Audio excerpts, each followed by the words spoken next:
Hello, good afternoon dear student. Make it easy platform में आप सभी का स्वागत है बेटा। बेटा जल्दी से लाइव आ जाइए, जल्दी से सभी लोग लाइव आ जाइए, जल्दी से बेटा लाइव आ जाइए। शेयर जरूर करें, सब्सक्राइब जरूर करें, वीडियो को लाइक जरूर करें। जल्दी से लाइव आ जाइए बेटा। आज का जो हमारा टॉपिक है बेटा वो है आपका वेल्डिंग इलेक्ट्रोड। काफी क्वेश्चन इससे पूछे जाते हैं बेटा। नीतीश कुमार वर्मा, हाय, गुड आफ्टरनून।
कुलदीप लहरी, गुड आफ्टरनून।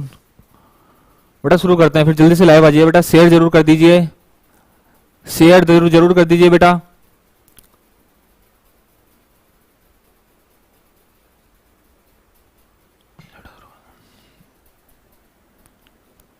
चलिए बेटा शुरू करते हैं।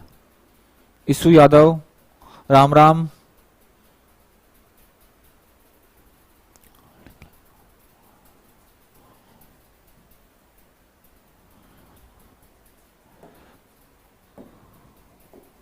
चलिए बेटा शुरू करते हैं। आज का जो हमारा टॉपिक है बेटा ये हमारा welding electrode, types of electrode,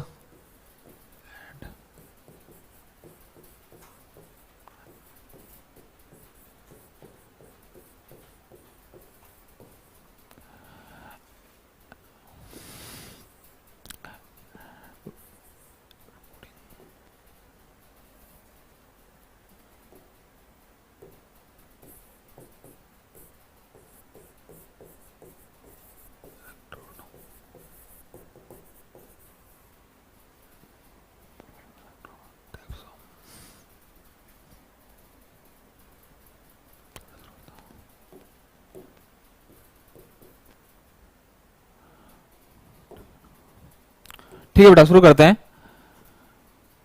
Paritosh Haldar, sir ji welder का पेड कोर्स होगा बेटा। जैसे ही लॉन्च होगा आपको बता दिया जाएगा, आपको जल्दी इंफॉर्मेशन दी जाएगी। आपको वेल्डिंग का बेटा मैं बहुत डीप यहाँ पर आपको पढ़ा रहा हूँ, वेल्डिंग आपको बहुत डीप पढ़ा रहा हूँ। जुड़े रहिए बेटा, जुड़े रहिए। जितनी भी मैं आपको 3 बजे लाइव आता हूँ, वेल्डिंग ही आजकल मैं चला रहा हूँ, वेल्डिंग बहुत डीप से मैं आपको पढ़ा रहा हूँ, तो आपको बिल्कुल भी परेशान होने की जरूरत नहीं है। सर ऑब्जेक्टिव क्वेश्चन कब होगा?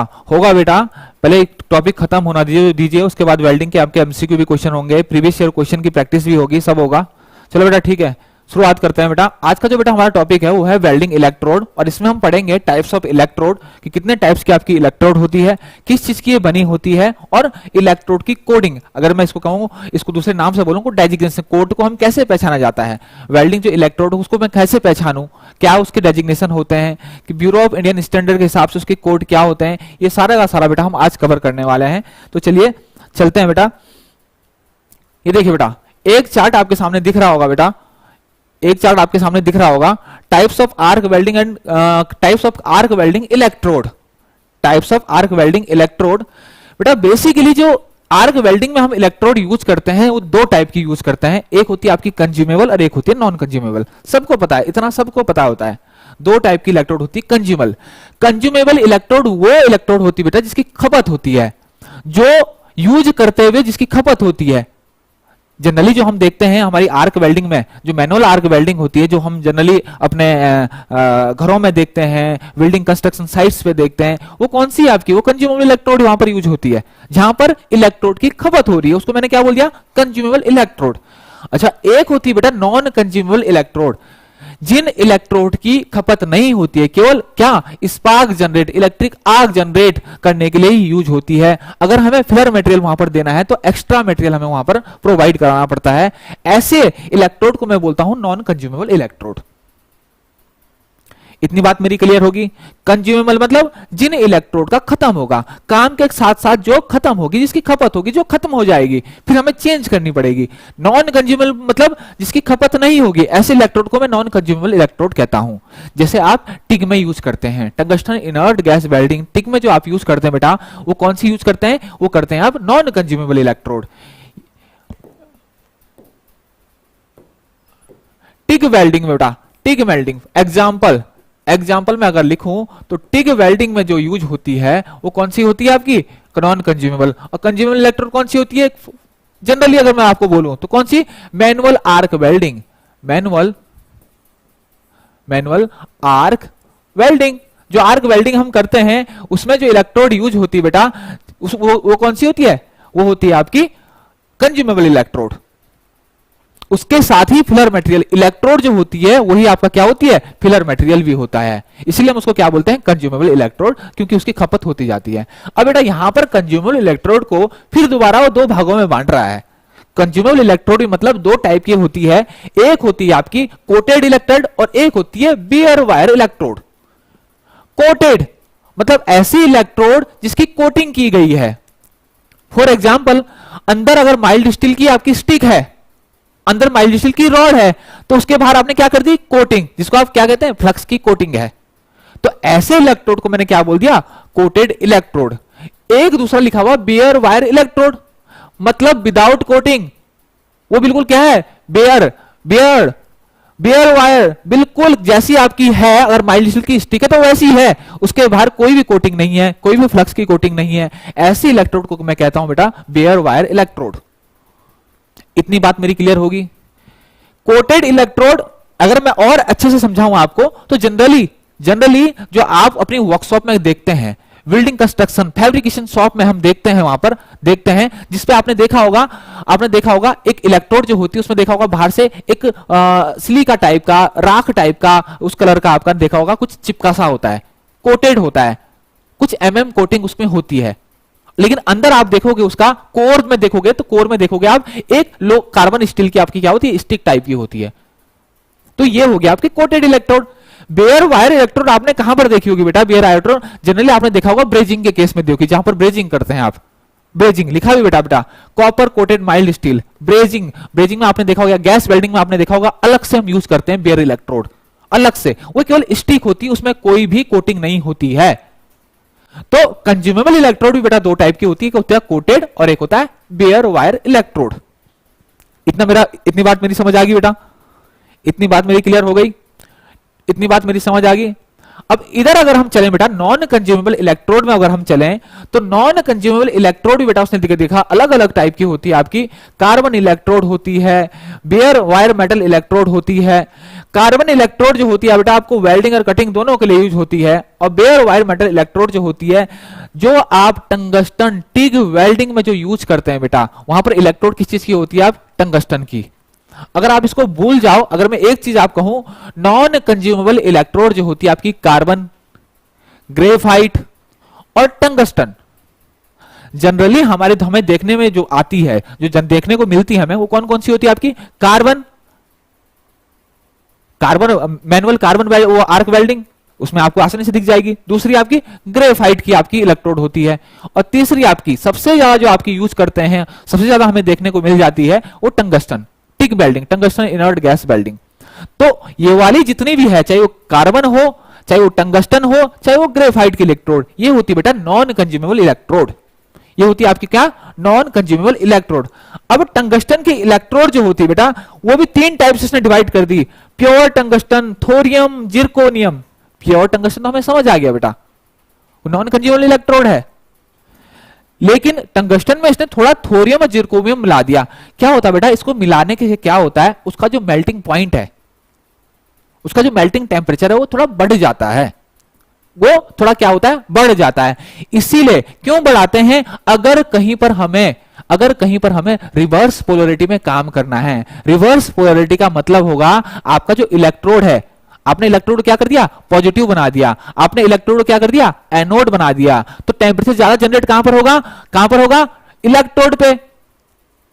ठीक, तो टंगस्टन जो उसका टिप है वो हल्का सा मेल्ट होने का उसमें चांस रहता है, हम लेके चलते कि हो सकता है, उसकी खपत हो सकती है हल्की बहुत, या फिर अपनी जो डायमेंशन, अपनी जो फेस है वो नीचे वो चेंज कर सकता है। तो इससे बचाने के लिए हम क्या करते हैं, इससे बचाने के हम थोरियम और जिरकोनियम उसमें क्या करते हैं, थोड़ा मिला देते हैं। ठीक, क्योंकि आपके लेवल पे ये क्वेश्चन पूछा भी गया है। ठीक, और उसमें यही क्वेश्चन, अगर हम और डीप जाएं तो बेटा बहुत सारी चीजें होती है, आर्क स्टेबिलिटी, बहुत सारी चीजों के लिए हम ये मिलाते हैं, लेकिन आपके लेवल पे जो पूछा गया है वो यही पूछा जाता है कि जिरकोनियम और थोरियम जो है वो क्यों मिलाया जाता है, क्यों मिलाता है, ताकि बेटा मेल्टिंग पॉइंट उसका बढ़ जाए। इतनी बात मेरी क्लियर होगी, इतनी बात मेरी क्लियर होगी। मैं यहां पर लिख भी देता हूं बेटा, नॉन कंज्यूमेबल इलेक्ट्रोड जो सबसे ज्यादा हम यूज करते हैं वो कौन सी करते हैं, एक आपका कार्बन ग्रेफाइट, और तीसरा आपका टंगस्टन जो सबसे ज्यादा यूज होती है आजकल, टंगस्टन। इतनी बात मेरी क्लियर होगी बेटा, इतनी बात मेरी क्लियर होगी। एक चीज और पॉइंट सुनिए बेटा, बहुत इंपॉर्टेंट पॉइंट है, हम बात नॉन कंज्यूमेबल इलेक्ट्रोड की कर रहे हैं, तो कार्बन और ग्रेफाइट जो होता है बेटा वो डीसी वेल्डिंग के लिए यूज होता है, डीसी वेल्डिंग। कार्बन और ग्रेफाइट की जो इलेक्ट्रोड होती है वो ज्यादातर आपके डीसी वेल्डिंग के लिए ही यूज होती है, लेकिन टंगस्टन जो होती है आपकी वो डीसी और एसी दोनों के लिए यूज हो सकती है। इतनी बात मेरी क्लियर हो गई बेटा। कार्बन और ग्रेफाइट की इलेक्ट्रोड है वो डीसी वेल्डिंग के लिए यूज होती है, टंगस्टन डीसी वेल्डिंग दोनों के लिए, यहां पर मैं लिख देता हूं बेटा, दोनों के लिए। इतनी बात मेरी क्लियर होगी। नसीक मोहम्मद हाय हेलो, साथ में एमसीक्यू भी लगाओ बेटा, थ्योरी तो पढ़ लो, फिर थ्योरी के साथ साथ एमसीक्यू भी लगाएंगे। सर आप बहुत okay, thank you CM status. Sir मैं अभी ड्यूटी में हूँ, लाइव देख नहीं सकता, काम आएगा सर, आज ही बाद में देखूंगा। बिल्कुल बिल्कुल, जब मर्जी बेटा तब देखिए, लेकिन देखिए जरूर, अगर आपको इंपॉर्टेंट लगता है तो जरूर देखिए। ईसु यादव, टिक वेल्डिंग क्या है बेटा, वेल्डिंग इलेक्ट्रोड हम पढ़ रहे हैं, थोड़ा धैर्य रखें, थोड़ा पेशेंस रखें, सब कुछ पढ़ाया जाएगा, अभी थोड़ा इलेक्ट्रोड को समझिए पहले। अब बेटा अगर यहां पर टिक का नाम आ गया तो एकदम मैं टिक की तरफ चले जाऊं, बाकी सब भूल जाऊं। ठीक, तो टॉपिक बेटा जैसे चल रहा है वैसे चलने दीजिए, एक एक करके बताया सब जाएगा, कुछ नहीं छोड़ा जाएगा बेटा, आपको एक तरफ से चलने दीजिए, जड़ से चलने लीजिए। जड़ से चलोगे तो आपके कॉन्सेप्ट क्लियर होते चले जाएंगे। मेरी बात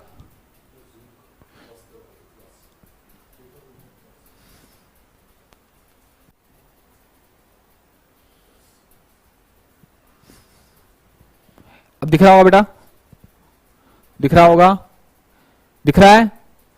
तो यहां से जो एक चीज निकल के आई बेटा कि ये जो होती है आपकी, ये क्या है आपकी, ये है आपकी नॉन कंज्यूमेबल इलेक्ट्रोड, जिसमें से कार्बन और ग्रेफाइट की जो इलेक्ट्रोड है वो डीसी वेल्डिंग के लिए यूज होती है, और टंगस्टन के लिए डीसी एसी दोनों के लिए ही यूज होती है। मेरी बात क्लियर होगी बेटा। अब यहां देखो बेटा, अब इधर अगर हम आते हैं, अगर हम इधर आते किस केस में, अब हम इधर आ रहे हैं कंज्यूमेबल के केस में। कंज्यूमर के केस में मैं आपको पहले ही बता चुका हूं कि दो टाइप की होती है, एक होती है कोटेड और एक होती है बेयर वायर। कोटेड मतलब कोटिंग करी हुई फ्लक्स की, बेयर मतलब विदाउट कोटिंग, सिंपल। अब हम कोटिंग की बात कर रहे हैं बेटा, फ्लक्स की कोटिंग, कोटिंग किसी करते हैं हम, फ्लक्स मटेरियल की करते हैं, क्या उसका कंपोजिशन होगा, क्या क्या उसमें होता है, ये हम डिस्कस करेंगे। लेकिन जो बेटा कोटिंग होती है, कोटिंग होती है, मेथड ऑफ फ्लक्स कोटिंग, दो तरीके से हम मेथड के जो फ्लक्स है उसके बाहर तरफ जो कोटिंग करते हैं उसके दो मेथड है बेटा। एक मेथड है बेटा आपका डिपिंग प्रोसेस, एक मेथड आपका डिपिंग प्रोसेस। डिपिंग प्रोसेस क्या है, ये मेरी इलेक्ट्रोड है माइल्ड स्टील की बेटा, ये सिंपल माइल्ड स्टील की, मैंने कोटिंग नहीं करी हुई। ठीक, अभी मैंने क्या करा, एक बॉल लिया, एक कंटेनर लिया, जिसमें क्या है आपका फ्लक्स है, लिक्विड फॉर्म में, पेस्ट फॉर्म में है, मैंने उसमें डुबाया, ऊपर निकाला और सुखाने के लिए रख दिया। तो ये कौन सा मेथड है? ये डिपिंग मेथड है, डिपिंग मेथड है। लेकिन यहां पर प्रॉब्लम बेटा ये है कि आपकी जो कोटिंग होती है ना वो यूनिफॉर्म नहीं हो पाती। कोटिंग जो है यूनिफॉर्म नहीं हो पाती, कहीं से ज्यादा हो जाएगा, कहीं से कम हो जाएगा, कहीं से नीचे से फैल जाएगा। तो यहां पर जो कोटिंग होती है वो यूनिफॉर्म नहीं होती है। तो यूनिफॉर्म नहीं होगी बेटा तो आर्क स्टेबिलिटी में दिक्कत आएगी, आर्क स्टेबल नहीं हो पा रह पाएगी। तो इसीलिए इसीलिए हम इसको जो है अवॉइड करते हैं। मेथड एक ये भी है, सबसे ज्यादा यूज होने वाला मेथड किसका?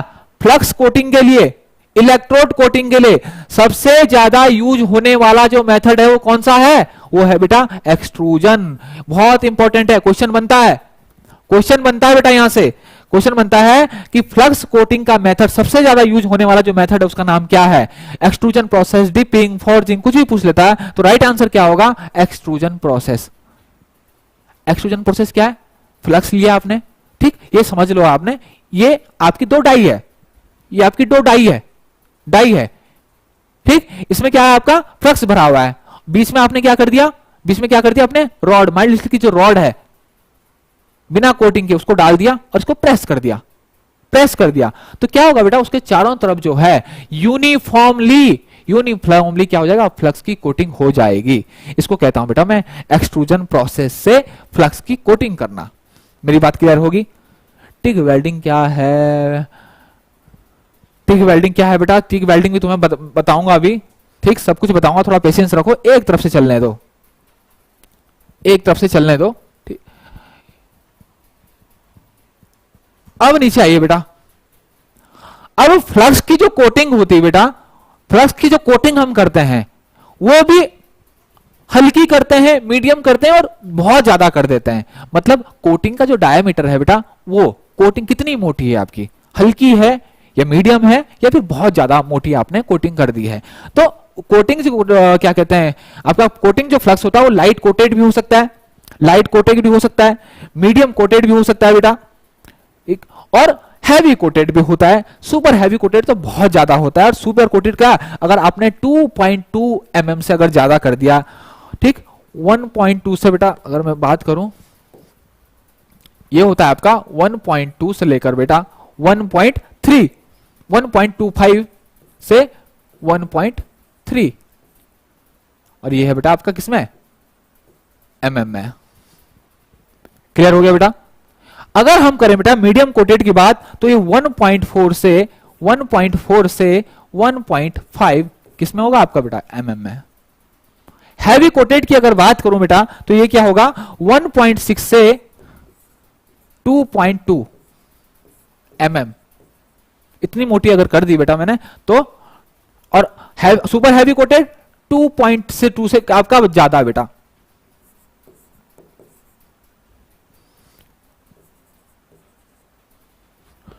2.2 से ऊपर अगर मैंने कोटिंग कर दी तो उसको मैं सुपर हैवी कोटेड करूंगा। लाइट कोटेड में क्या? 1.25 से 1.3 mm की मोटी कोटिंग करूंगा, मोटी परत चढ़ाऊंगा। ये समझ लिया, अगर मैं शुद्ध देसी भाषा में अगर बोलूं तो मैं क्या बोल सकता हूं कि इसके ऊपर जो मैं परत चढ़ा रहा हूं वो उसकी जो मोटाई होगी वो कितनी होगी? 1.25 से लेकर 1.3 mm।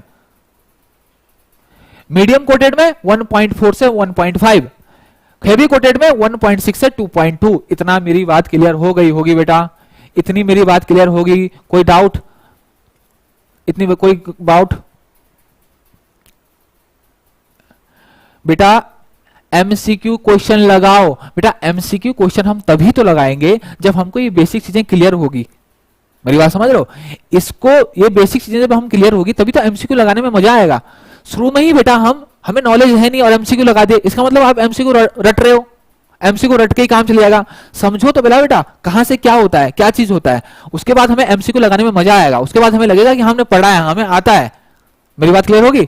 उसके सब लगाया जाएगा बेटा, एमसीक्यू जरूर लगाए जाएंगे। जैसे ही एक दो टॉपिक खत्म होते हैं, गैस वेल्डिंग के अलग एमसीक्यू लगाए जाएंगे, इलेक्ट्रिक आर्क वेल्डिंग के अलग एमसीक्यू लगाएंगे, एमसीक्यू सबके लगाए जाएंगे।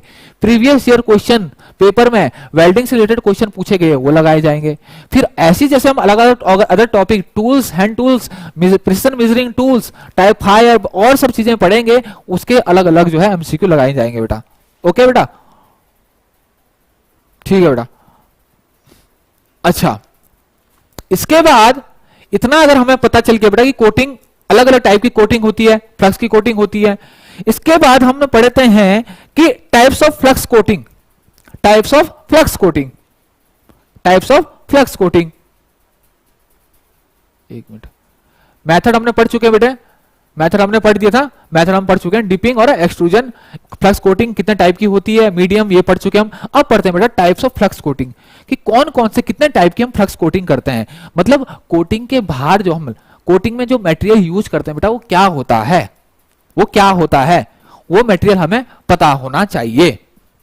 तो बेटा अभी हम देखते हैं यहां पर, अभी हम देखते हैं यहां पर, ठीक। मैं इसको मिटा दे रहा हूं बेटा, आपने अगर ये नोट कर लिया होगा, मैं इसको मिटा रहा हूं।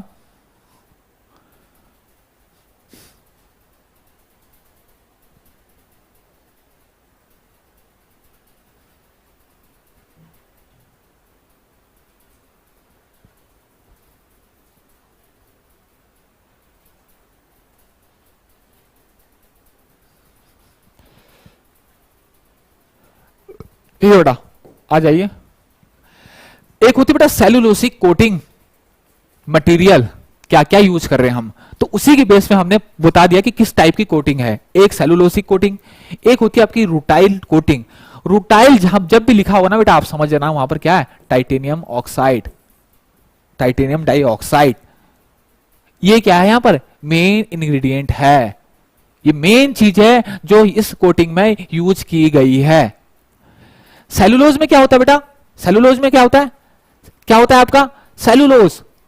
इसके अलावा आपने देखा होगा लकड़ी का, लकड़ी का देखा होगा बुरादा टाइप का, बहुत पतला सा, वो आप यहां पर यूज करते हैं, ठीक। और क्या करते हैं, डेक्सट्रीन यूज करते हैं, और बहुत सारी चीजें, वुड पल्प लकड़ी का, बहुत जो अभी छोटा छोटा आपने देखा होगा, जब हम जो आपका कारपेंटर जो है लकड़ी बनाता है, तो वो सब चीजें जो है हल्का हल्का मात्रा में मिला दिया जाता है, तो इसको बोलता बेटा मैं सेलुलोज, ठीक। यहां पर क्या होती है आपकी सेलुलोज की मात्रा जो है आपकी बहुत ज्यादा होती है।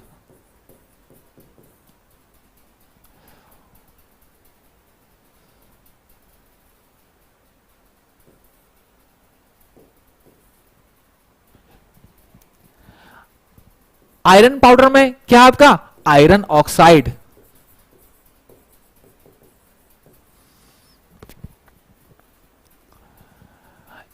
सेलुलोज कोटिंग में क्या मिलाते हैं हम, सेलुलोज। जनरली हमें किससे मिलता है आपका, प्लांट, प्लांट से मिलता है। इसके अलावा वुड पल्प, वुड फ्लोर, लकड़ी का जो बुरादा होता है बहुत हल्का, बहुत हल्का, वो थोड़ा बहुत हल्की मात्रा में, ज्यादा नहीं बेटा, बहुत हल्की मात्रा में उसमें मिला देते हैं। और इसका क्या काम होता है अभी हम आगे डिस्कस करेंगे। आपने देखा होगा जब हम वेल्डिंग करते हैं तो वहां से धुआं निकलता है, वहां से बहुत ज्यादा धुआं निकलता है, निकलता है बहुत ज्यादा धुआं, आंखों के लिए आपके बहुत खराब होता है। वो धुआं इसी कारण निकलता है, और उस धुएं का बहुत बड़ा रोल होता है।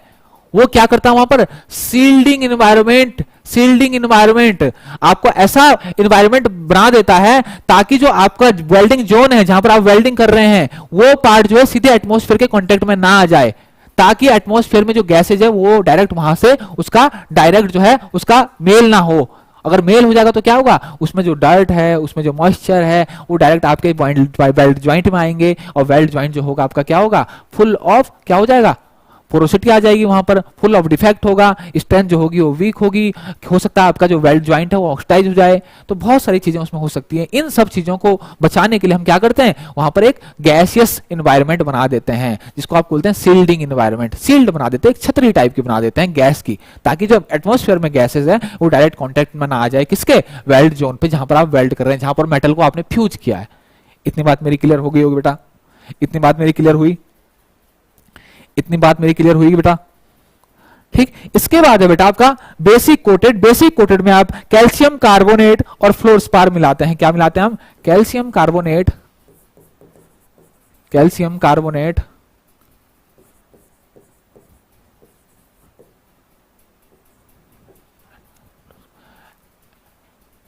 और CaF2, जिसको बेटा फ्लोरस्पार भी कहते हैं, स्पार।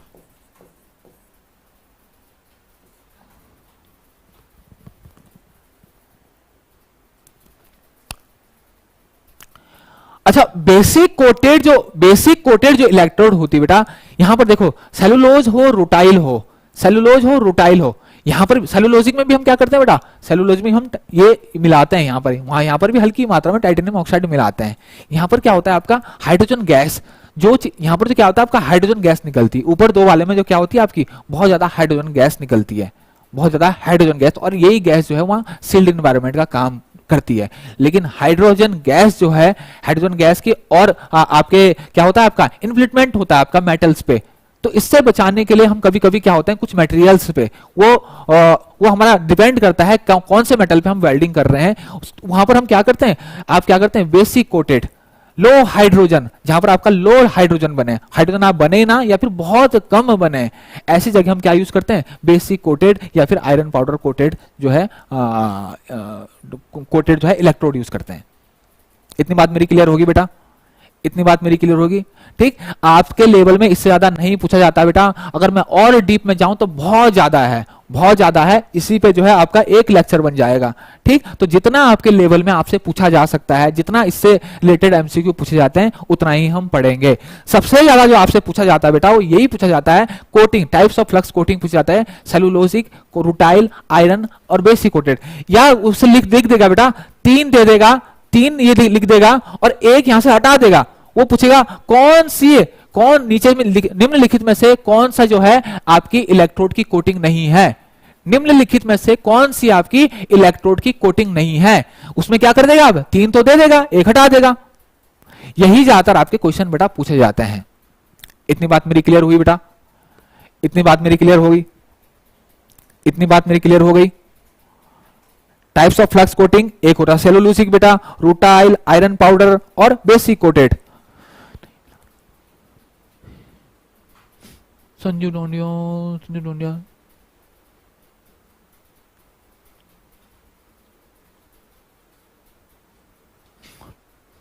ठीक है बेटा, थोड़ा ध्यान दीजिए। ठीक, इतनी क्लियर हो गया बेटा। अच्छा, एक चीज बेटा मैं आपको क्लियर कर दूं, जो सेलुलोजिक कोटिंग होती है आपकी, ये जनरली पाइप वेल्डिंग के लिए यूज बहुत ज्यादा की जाती है। सेलुलोजिक कोटिंग जो होती है वो पाइप वेल्डिंग के लिए बहुत ज्यादा यूज करती है, और रूटाइल कोटेड जो होता है बेटा ये जनरल पर्पज वेल्डिंग। अगर आपसे कोई पूछे जनरल पर्पज वेल्डिंग में सबसे ज्यादा यूज होने वाली जो कोटिंग है वो कौन सी है, रूटाइल कोटेड इलेक्ट्रोड,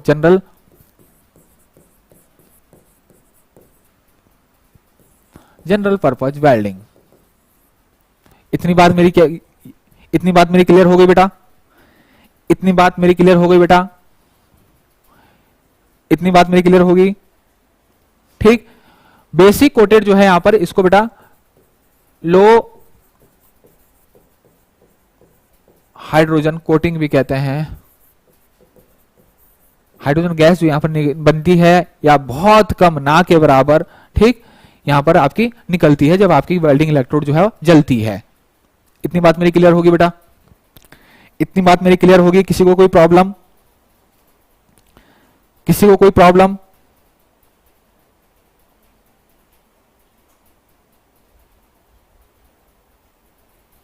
किसी को कोई प्रॉब्लम?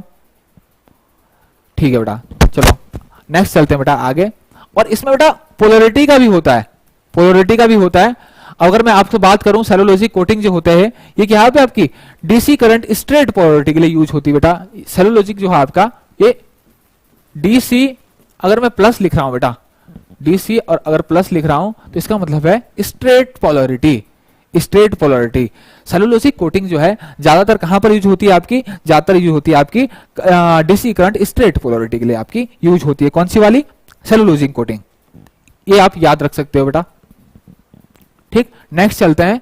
मैं आपको दोबारा बता रहा हूं बेटा, यहां से इंपॉर्टेंट क्वेश्चन जो आपका बनता है इतना, ये बहुत डीप है। टाइप्स ऑफ कोटिंग जो है बहुत डीप है, क्या क्या इसके इंग्रेडिएंट है, क्या क्या मिलाया जाता है, बहुत सारी चीजें हो सकती है, लेकिन मेन इंग्रेडिएंट मैं आपको बता रहा हूं। और सबसे ज्यादा जो क्वेश्चन पूछे जाने वाला ये उतना नहीं पूछा जाता बेटा। सबसे ज्यादा पूछे जाने वाला ये है कि इनमें सबसे ज्यादा जो आपकी जो कोटिंग है कितने प्रकार की होती है और इनमें से कौन सी जो है आपकी कोटिंग नहीं है, ये जनरली आपका क्वेश्चन पूछा जाता है। और इसके अलावा सेलुलोजिंग कोटिंग जो है आपकी पाइप वेल्डिंग में सबसे ज्यादा यूज होती है। सेलुलोज जो कोटिंग है आपकी सबसे ज्यादा यूज कहां होती है? पाइप वेल्डिंग में। और रूटाइल कोटेड जो इलेक्ट्रोड है वो जनरल पर्पस वेल्डिंग के लिए, जो कॉमनली हम वेल्डिंग इलेक्ट्रोड यूज करते हैं, जनरली जो यूज करते हैं, वहां पर कौन सी कोटिंग होती है बेटा? आपकी रूटाइल। रूटाइल का क्या होता है आपका? Titanium dioxide, titanium dioxide, titanium oxide. मेरी बात क्लियर होगी बेटा? इतनी बात होगी। अच्छा एक चीज बेटा, हम ये सब चीजें इंग्रेडिएंट मिला तो रहे हैं, बहुत सारी चीजें मिलाते हैं। अब हमें अगर वेल्डिंग रॉड बनानी है ना बेटा, तो अगर हमने उसको अपनी जो वेल्डिंग रॉड है उसकी स्ट्रेंथ, अगर हमने वेल्ड का जॉइंट को स्ट्रेंथ जो है ज्यादा देना है, तो कुछ एलॉइंग एलिमेंट भी हम उसमें मिलाते हैं। ठीक, तो फ्लक्स के माध्यम से ही हम वो एलॉइंग एलिमेंट बनाएंगे ताकि जो हमारा स्ट्रेंथ हो वो अच्छी हो, वो स्ट्रेंथ जो है वो अच्छी हो। बेस मेटल से भी अच्छी बना सकते हैं हम।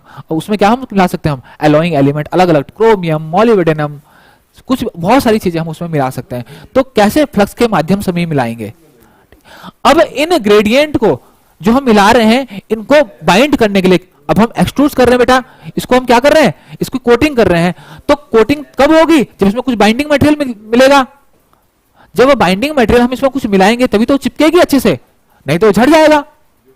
अभी हमने सबको मिला के इसको चिपका भी दिया, उसकी कोटिंग कर भी दी, तो क्या हो जाएगा? जैसे ही वो उसमें मॉइस्चर आएगा वो तो क्या हो जाएगा? वो निकलना शुरू हो जाएगा। तो इसके लिए हम कुछ बेटा क्या करते हैं? बाइंडिंग मटेरियल यूज करते हैं। बाइंडिंग मटेरियल क्या यूज करते हैं? इसमें आप ध्यान रखना बेटा, अलग अलग बाइंडिंग मटेरियल यूज करते हैं।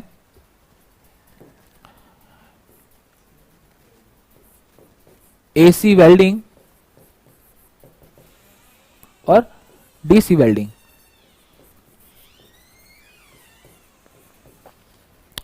एसी वेल्डिंग, एसी वेल्डिंग के लिए जो बाइंडर यूज करते हैं, जो हम फ्लक्स के इंग्रेडिएंट होंगे ना बेटा उसमें मिलाएंगे, तभी तो कोटिंग हो सकेगी।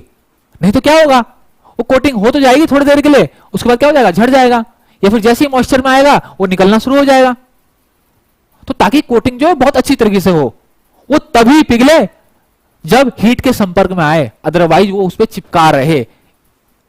तो वहां पर हम कुछ बाइंडर्स यूज करते हैं बेटा, पोटेशियम सिलिकेट और sodium silicate. Potassium silicate, potassium silicate, potassium silicate, silicate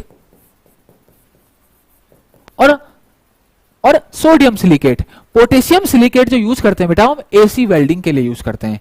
AC welding के लिए जो इलेक्ट्रोड हम बनाते हैं उसके लिए जो बाइंडिंग मटेरियल यूज करते हैं बेटा वो क्या करते हैं? हम क्या करते हैं? Potassium silicate. और डीसी वेल्डिंग के लिए हम क्या करते हैं? Sodium silicate. बहुत इंपॉर्टेंट क्वेश्चन है बेटा, बहुत इंपॉर्टेंट क्वेश्चन है, पूछ सकता है आपसे। ये क्या है आपकी? ये क्या है आपके? ये दोनों क्या है आपके? ये आपके हैं बाइंडर।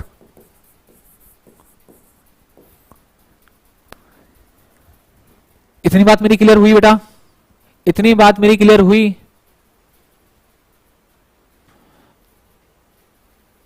सर वीडियो थ्योरी का क्लास कब चल? प्रवीण सर समझे नहीं, सर समझे नहीं। प्रवीण पवार बेटा क्या चीज नहीं समझे? अशोक साहू सर इलेक्ट्रोड का मैक्सिमम लेंथ बेटा सब बताया जाएगा आपको, सब बताया जाएगा। वेल्डिंग का इलेक्ट्रोड भी बताया जाएगा, वेल्डिंग का डायमीटर भी बताया जाएगा। थोड़ा सब्र रखो बेटा, लेक्चर को आगे बढ़ने दो। प्रवीण पवार क्या समझ नहीं आया बेटा?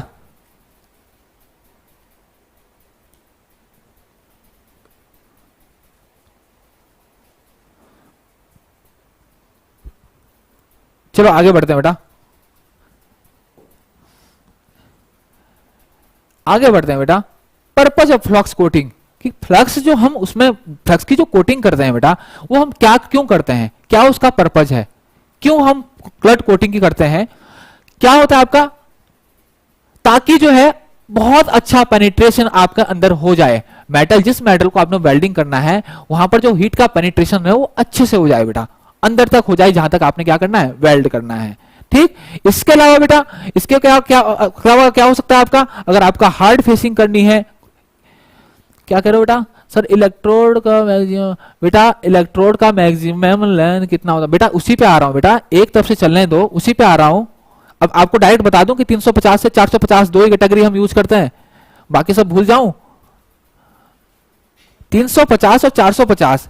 लो बेटा, जनरली जो दो लेंथ हम यूज करते हैं वो कौन सी करते हैं, 350 या 450 mm, 350 mm लंबी या 450 mm लंबी इलेक्ट्रोड जो है हम यूज करते हैं। ये स्टैंडर्ड साइज है बेटा, या तो 350 mm या 450 mm। मेरी बात क्लियर होगी। अब बेटा ये भी बहुत डीप है अंदर, कि जो कोटिंग करते हैं हम पूरे इलेक्ट्रोड की नहीं करते हैं, टिप पे हम कोटिंग नहीं करते हैं। अब कितना mm छोड़ते हैं, 10, 12, 15 कितना mm छोड़ते हैं, ये आगे हम डिस्कस करेंगे। मेरी बात क्लियर होगी बेटा, मेरी बात क्लियर हो गई, मेरी बात क्लियर होगी। अब आता है बेटा आपके फंक्शन क्या है, फंक्शन क्या है, क्या काम करता है आपका जो आप फ्लक्स की कोटिंग करते हैं, वो क्या क्या काम। एक तो सबसे इंपॉर्टेंट चीज बेटा arc stability, arc stability, arc की आर्क जो है आपकी स्टेबल रहे, ऐसा ना हो कम ज्यादा, आर्क लेंथ में जो है आपका क्या ना यूनिफॉर्म रहे, एक जैसी रहे, ऐसा ना हो कि कम ज्यादा हो। अदर क्या होगा, आपका जो पेनिट्रेशन है वो डिस्टर्ब होगा, पेनिट्रेशन अच्छे से नहीं हो पाएगा, पेनिट्रेशन अच्छा नहीं होगा तो आपका फ्यूजन नहीं होगा, फ्यूजन नहीं होगा तो आपका वेल्डिंग जो ज्वाइंट जो है वो अच्छा नहीं होगा। तो सबसे इंपॉर्टेंट चीज बेटा, एक चीज जो निकल के यहां से आती है कि आपका फ्लक्स का मेन जो एक सबसे बड़ा काम है वो क्या है, आपका आर्क स्टेबिलिटी, आर्क जो है आपका क्या रहे, स्टेबल रहे, या मैं कह सकता हूं कि आर्क स्टेबलाइजर की तरह भी काम करता है।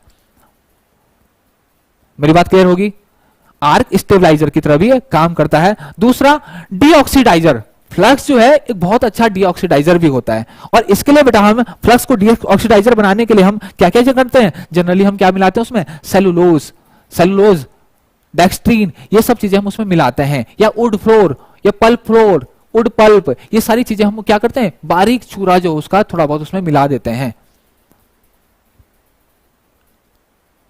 ठीक, और ये एक काम और भी करता है, ये गैस, गैस को बनाता है वहां पर, और गैस फॉर्मिंग अगर मैं कहूं बेटा तो इसका बहुत बड़ा रोल है वहां पर। क्या रोल है, एक सील्डिंग एनवायरनमेंट बना रहा है, प्रोटेक्टिव एनवायरनमेंट बना रहा है। आपका जो वेल्ड पूल है, आपका जो वेल्ड जोन है, उसको डायरेक्ट एटमॉस्फेरिक करंट के कांटेक्ट में आने से बचा रहा है। ठीक, इसके अलावा भी बेटा बहुत सारे फंक्शन है। स्लेग बनाना, स्लेग बनाना, स्लेग कैसे बनाते हैं, उसमें कुछ चीजें आपकी ऐसी मिली होती है बेटा जो आपकी इंप्योरिटी के साथ मिक्स होती है, और उसके साथ मिक्स होने के साथ, उसके साथ मेल्ट होने के साथ ऊपर क्या होता है, गंदगी जो है ऊपर स्लैग के फॉर्म में तैरती है, जिसको आप बाद में कार्बन भी कहते हैं। आपने देखा होगा वेल्डिंग जब हम करते हैं तो वेल्डिंग ज्वाइंट जो है अंदर रहता है, उसके ऊपर एक कवरिंग आती है जिसको आप आम भाषा में बोलते हैं कार्बन, उसको चिपिंग हैमर से आपने बाद में हटाते हैं। वो क्या है बेटा, वो स्लैग है। उसने बहुत सारा काम किया, एक तो उसने इंप्योरिटी के साथ रिएक्शन करके ऊपर आ गया, दूसरी चीज उसने क्या किया, वहां पर आपके जो वेल्डिंग ज्वाइंट है उसको ठंडा होने से बचाया, एकदम ठंडा होने से बचाया। वो धीरे धीरे ठंडा होगा बेटा, तो उसका हीट ट्रीटमेंट होगा बहुत अच्छी तरीके से, और हीट ट्रीटमेंट अगर होगा उसका, आप पढ़ चुके हैं बेटा ये सब चीजें। ठीक, इसको हम आगे और डिस्कस करेंगे। अगर ज्वाइंट जो है वो एकदम ठंडा नहीं होगा, आराम आराम से धीरे धीरे ठंडा होगा बेटा, तो आपकी जो वेल्ड की क्वालिटी होगी, स्ट्रेंथ होगी, वो बहुत अच्छी होगी। अदरवाइज क्या होगा, वहां पर एकदम ठंडा आपने वेल्डिंग करा, एकदम पानी में डुबो दो, क्या हो जाएगा वहां पर, क्या हो जाएगा वहां पर, वो ब्रिटल नेचर का बन जाएगा, ज्वाइंट है एकदम टूट जाएगा। ये समझिए कि एकदम क्वांचिंग हो जाएगी। मेरी बात क्लियर हुई। ठीक, तो ये सारी की सारी चीजें इसके फंक्शन है बेटा। ठीक, और मैं आपको पहले बता चुका हूं, बाइंडर तो हम यूज करते ही हैं, sodium silicate, potassium silicate binder की तरह हम इसमें यूज करते हैं। क्या क्या मिलाते हैं इसमें, बहुत सारी चीजें मैं आपको पहले क्लियर कर चुका हूं बेटा, क्या क्या हम मिलाते हैं। कार्बोनेट्स मिलाते हैं, क्लोराइड फ्लोराइड्स मिलाते हैं, वुड फ्लोर, डेक्सट्रीन, सेलुलोज, और sodium potassium silicate, feldspar, aluminium silicate, बहुत सारी चीजें जो हम, सिलिका, बहुत सारी चीजें हम इसमें क्या करते हैं, मिलाते हैं। लाइमस्टोन,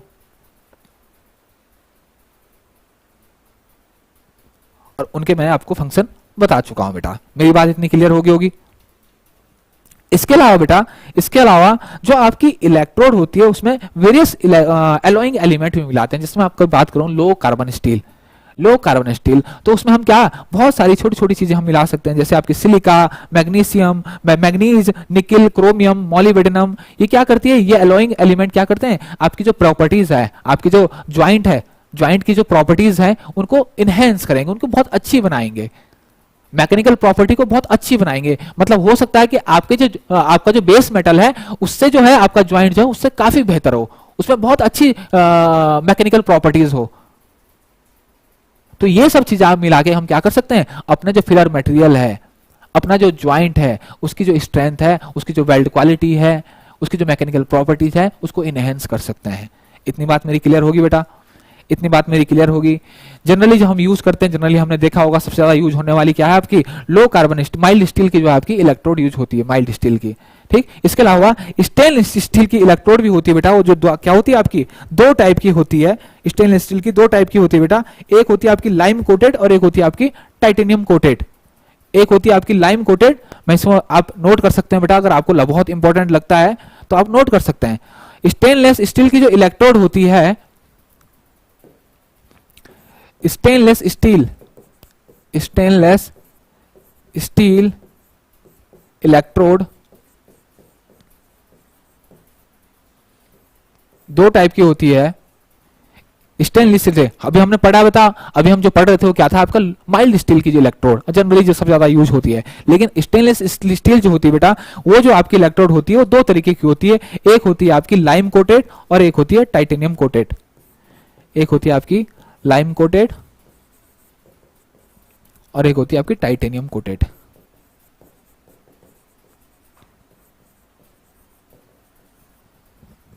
लाइम कोटेड और टाइटेनियम कोटेड आपकी जो है स्टेनलेस स्टील की इलेक्ट्रोड होती है बेटा।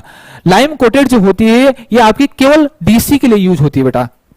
केवल किसके लिए होती है आपकी, डीसी। और डीसी में भी किसकी, नेगेटिव, मतलब रिवर्स पोलरिटी।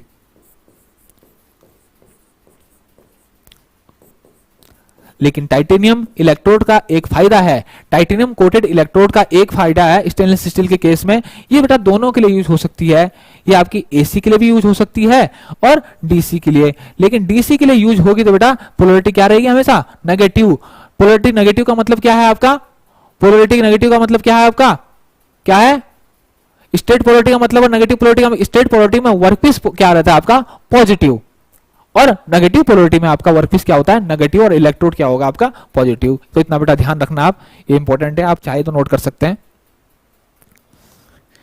इतना क्लियर हो गया बेटा।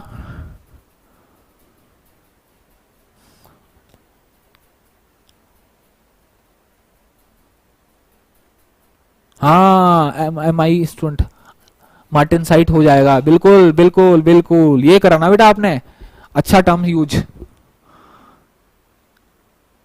स्ट्रक्चर जो होगा वो तो कैसा हो जाएगा आपका, मार्टिन साइट। और कैसा होता है ये, बहुत ब्रिटल होता है, नेचर में कैसा होता है आपका, ब्रिटल होता है। ये कंडीशन कब होगी, अगर आपने वेल्डिंग करा और तुरंत क्या किया आपने, ठंडा होने दिया उसको, या फिर उसको क्वांचिंग कर दिया, एकदम पानी में डाल दिया, और धीरे धीरे ठंडा होगा तो उसको वेल्डिंग की जो ज्वाइंट होगी, इसकी जो मैकेनिकल प्रॉपर्टी होगी क्या होगी, बहुत अच्छी होगी, वो हीट ट्रीटमेंट एनीलिंग हो जाएगी उसकी।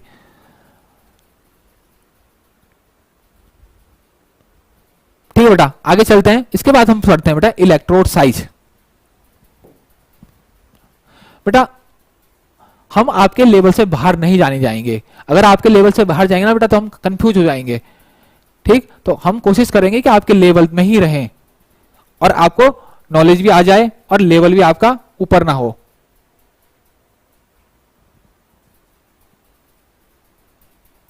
ठीक, इतना हो गया बेटा। अब हम जाते हैं बेटा, अब हम नेक्स्ट टॉपिक करते हैं बेटा electrode size. Electrode size,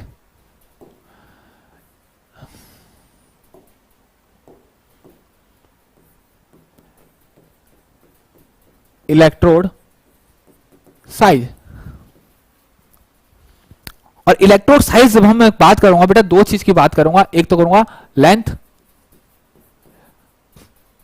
generally जो यूज होती है आपकी दो यूज होती हैं, और एक यूज करूंगा बेटा डायामीटर,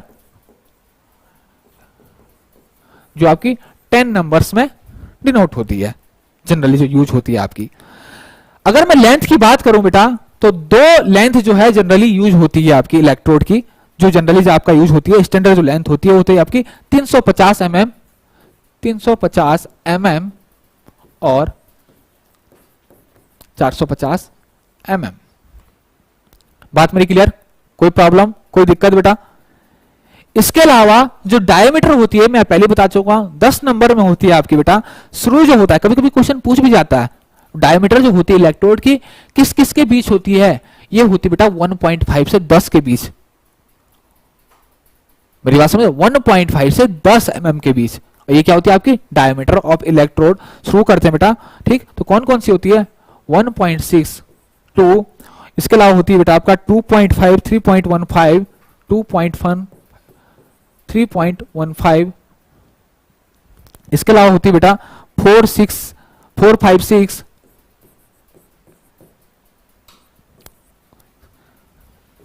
6.13, इसके अलावा बेटी होती है आपकी 8 और 10। देखना 1, 2, 3, 4, 5, 6, 7, 8, 9, 10 आ गया बेटा ये। एक मिनट,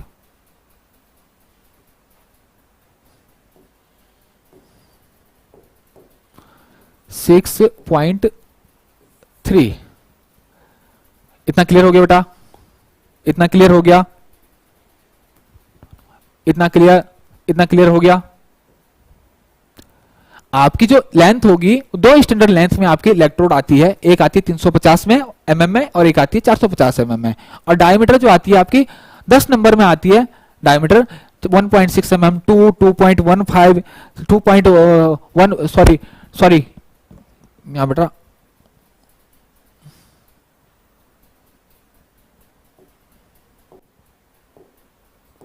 2.5 होगा बेटा, ठीक। 1.6, 2, 2.5, 3.15, 3.15 है बेटा, आपको दिख रहा है। 4, 5, 6, 6.38। इसके अलावा बेटा, इसके अलावा कभी कभी कुछ बुक्स में इसके साथ इन नंबरों को 7, 8, 9 भी लिखता है। कुछ बुक्स में आपको क्या मिलेगा, 1.6, 2, 2.5, 3.15, 4, 5, 6, 6.3, 8, 10। और कुछ बुक्स में इसके अलावा आपको इनकी जगह 7, 8, 9 मिलेगा 7, 8, 9 मिलेगा। इतना क्लियर हो गया बेटा। तो मैं कह सकता हूं 10 डायमीटर में मुझको जो है इलेक्ट्रोड उपलब्ध है, 10 डायमीटर में। और 2 स्टैंडर्ड लेंथ में मेरे को दो स्टैंडर्ड लेंथ में जो है मेरे को इलेक्ट्रोड जो है उपलब्ध हो जाती है। वो 2 स्टैंडर्ड लेंथ कौन सी है, 350 mm और 450 mm। और वो 10 डायमीटर कौन सी है, ये है। और ये सारे के सारे किस में बेटा, ये सारा का सारा किस में होगा आपका, mm में, मीट्रिक में। इतनी बात मेरी क्लियर हुई बेटा, इतनी बात मेरी क्लियर हो गई। कोई दिक्कत, कोई परेशानी?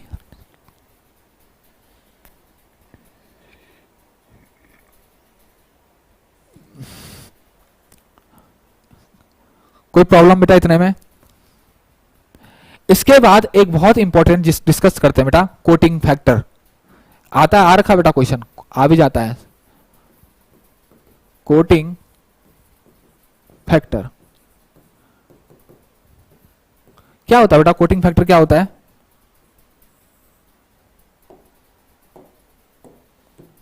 कोटिंग फैक्टर क्या होता है बेटा? कोटिंग फैक्टर जो होता है आपका रोस रेशियो होता है किसका,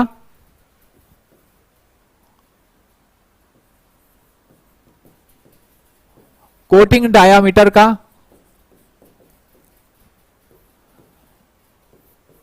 core diameter of wire. Coating diameter, कितनी मोटी परत चढ़ाई है, कितनी मोटी आपने परत चढ़ाई है, उसका डायमीटर अपॉन कोर डायमीटर, जो अंदर वायर है उसका एक्चुअल डायमीटर कितना है। फ्लक्स की जो कोटिंग है वो तो बेटा बाहर से है। कोटिंग डायमीटर, कितनी मोटी आपने परत चढ़ाई है, वो upon core diameter of wire, जो अंदर आपकी मेन वायर है, जो मेन अंदर आपकी इलेक्ट्रोड है, जो प्योर, जो आपकी किसकी होगी, आपकी माइल्ड स्टील की। अगर माइल्ड स्टील की इलेक्ट्रोड यूज कर रहे हैं तो माइल्ड स्टील की होगी। वो कितनी mm की है मोटी, कितने डायमीटर की है, उसका डायमीटर। तो ये होता है बेटा आपका कोटिंग फैक्टर। तो कोटिंग फैक्टर अगर आपसे कोई पूछे या एग्जाम में आता है तो कोटिंग डायमीटर कितना है आपका, पूरा डायमीटर कितना है, उसके अलावा कोर डायमीटर आपका कितना है, ये क्या होता है आपका कोटिंग फैक्टर होता है। इतना चीज क्लियर होगी बेटा आपको, इतनी चीज क्लियर होगी, इतनी चीज क्लियर हो गई। इसके अलावा बेटा वेल्डिंग जो कंडीशंस होती है, वेल्डिंग कंडीशन ज्यादातर आपकी किस, वेल्डिंग जो कंडीशंस होती है आपकी वो किस पे डिपेंड करती है? वेल्डिंग कंडीशन, वेल्डिंग कंडीशन किस पे डिपेंड करती है बेटा आपकी? किस पे यूज होने रही? कोटिंग मटेरियल पे। एक मिनट,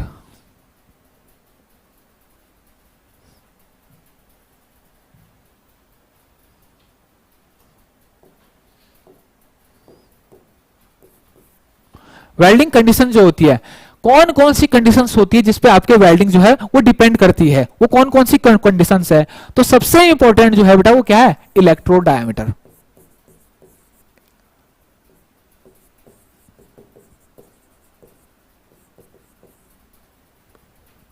और ये इलेक्ट्रोड डायमीटर जो होता है बेटा, ये डिपेंड करता है आपका किसमें?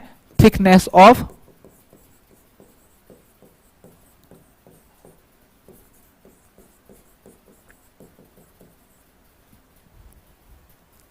इसके अलावा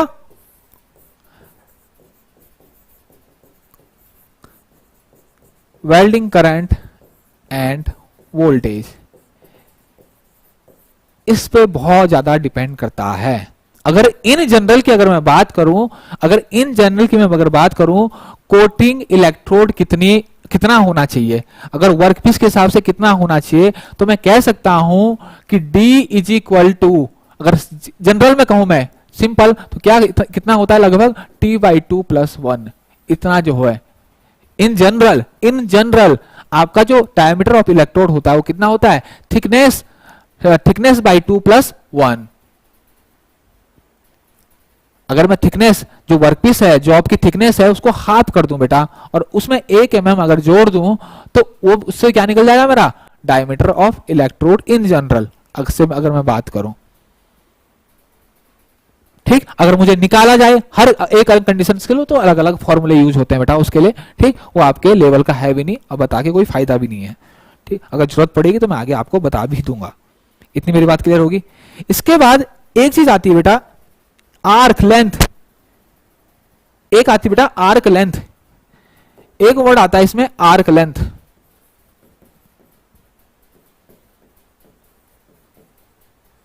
और आर्क लेंथ जो होता है बेटा, बहुत इन सारे सब चीजों पे डिपेंड तो करता ही करता है। इसके अलावा कोटिंग मटेरियल, जो कोटिंग मटेरियल आप यूज कर रहे हैं उस पर भी बहुत ज्यादा डिपेंड करता है।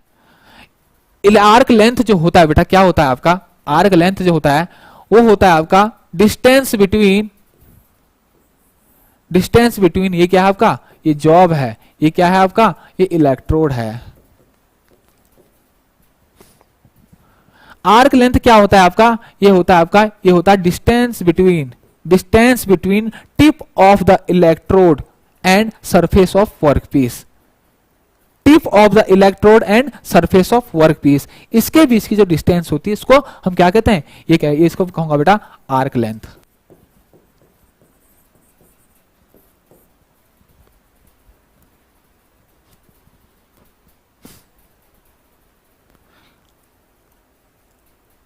मेरी बात क्लियर हो गया बेटा? मेरी बात क्लियर होगी। और फॉर स्टेबल आर्क, अगर आर्क आपकी स्टेबल है, किस आर्क को मैं कहूंगा कि आर्क लेंथ जो है सुटेबल है? देखो, ये डायमीटर ऑफ इलेक्ट्रोड से अगर आपका ज्यादा हो गया, डायमीटर से इलेक्ट्रोड से अगर ज्यादा हो गया, तब भी बेटा मैं क्या बोलूंगा कि मेरी आर्क लेंथ जो है क्या होगी? आपकी लंबी है। और छोटी हो गई तो मैं क्या बोलूंगा? बहुत कम हो गई है। तो जनरली, इन जनरल में अगर बात करूं, इन जनरल आपकी जो ये आर्क लेंथ होती है बेटा, ये लगभग उतनी होनी चाहिए जितनी आपकी इलेक्ट्रोड का डायमीटर है। मेरी बात क्लियर होगी? मेरी बात क्लियर हुई बेटा? For high quality, for stable arc and high quality bending,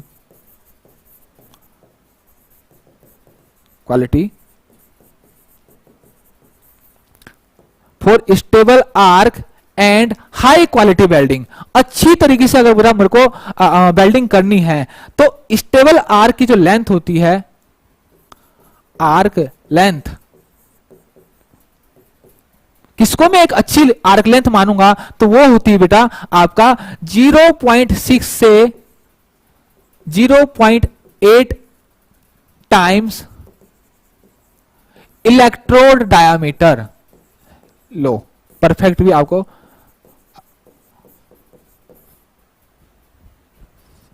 for stable arc and high quality bending. Arc length जो होती है आपकी वो होनी चाहिए आपकी 0.6 से, ये 0 पॉइंट है बेटा, ये दिखता नहीं है कभी कभी, 0.6 से 0.8 टाइम इलेक्ट्रोड डायमीटर। क्या मैं कह सकता हूं 0.6 से 0.8 इंटू डी, वही यहां पर डी क्या है आपका, यहां पर डी है आपका डाया ऑफ इलेक्ट्रोड।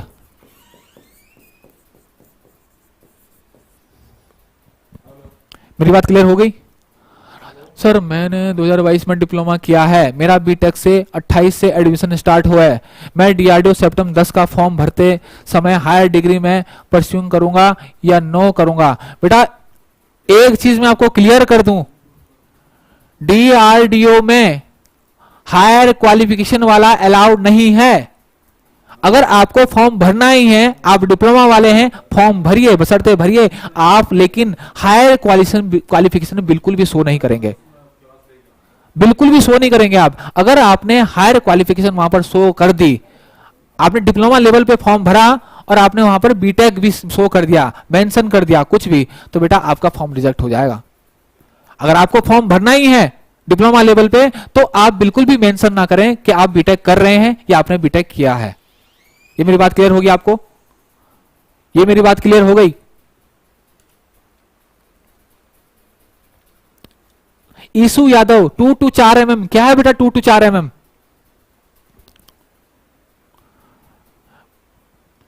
क्या है 2 to 4 mm?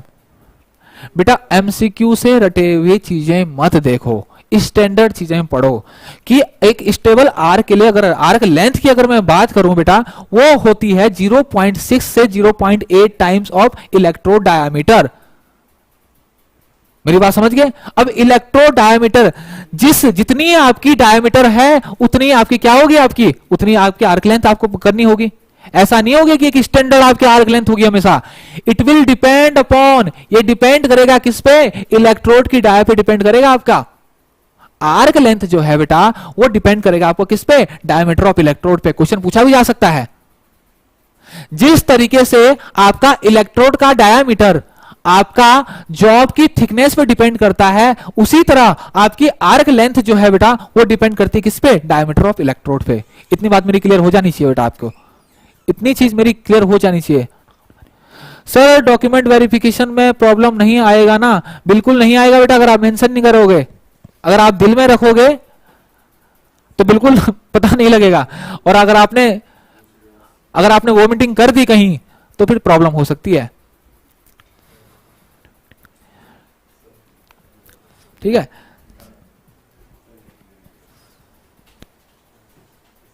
ठीक है बेटा, आज के लिए इतना ही करते हैं। ठीक, थोड़ा सा बचा हुआ जो टॉपिक है, किसी को कोई प्रॉब्लम, किसी को कोई प्रॉब्लम बेटा जितना मैंने बताया आज, किसी को इतने में कोई प्रॉब्लम? कल हम वेल्डिंग डेजिग्नेशन पढ़ेंगे बेटा, कल हम वेल्डिंग डेजिग्नेशन, इलेक्ट्रोड कोडिंग पढ़ेंगे कि इलेक्ट्रोड की कोडिंग में कैसे हम इलेक्ट्रोड की कोडिंग करते हैं, बीआईएस के अनुसार कैसे हम करते हैं। मैं थोड़ा सा आपको बता देता हूं बेटा, अगर यहां पर टाइम होगा मैं आपको बता देता हूं थोड़ा कैसे हम करेंगे। थोड़ा सा मैं आपको बता देता हूं बेटा। ठीक, ये देखिए बेटा, बीआईएस की जो इलेक्ट्रोड होती है उसकी कोडिंग जो है हमारे यहाँ इंडिया में कौन करता है, bureau of Indian standard, Indian standard. ठीक, अमेरिकन वेल्डिंग सिस्टम अमेरिका में, ब्रिटिश स्टैंडर्ड, अलग अलग सिस्टम में अलग अलग टाइप की आपकी कोडिंग हमें देखने को मिलती है। अभी बेटा ये क्या है आपका, ये जो अगर आप हम क्या करते हैं बेटा, हम बीआईएस के अकॉर्डिंग, बीआईएस नॉर्म्स के हिसाब से जो वेल्डिंग जो है हम वेल्डिंग का इलेक्ट्रोड की कोडिंग यूज करते हैं। ये क्या है आपकी आईएस 814 1991, ये फिर बेटा अमेंडमेंट हो चुका है और ये बन चुका है 814। ठीक, ये बन चुका है बेटा 2004। कुछ नहीं बेटा, अंतर कुछ नहीं है, थोड़ा सा अंतर ये है कि पहले जो है आपकी नंबरिंग जो थी वो आगे पीछे कर दी गई। ये मैं आपको डिटेल में बताऊंगा, ठीक, कि किसमें क्या होता है, ये हम कल समझेंगे। तब तक के लिए बेटा, कल के लिए, तब तक के लिए थैंक यू। ओके, बने रहिए बेटा। लाइक सब्सक्राइब शेयर जरूर करेंगे बेटा, ये जरूर करें, कंजूसी ना करें। लाइक शेयर और सब्सक्राइब करने में कंजूसी ना करें। अगर आपको अच्छा लग रहा है, अगर आपको सेशन अच्छा लग रहा है, आप पसंद कर रहे हैं, आप इंजॉय कर रहे हैं, तो बेटा 10 लोगों को और भी बताएं, 10 लोगों से सब्सक्राइब भी करें।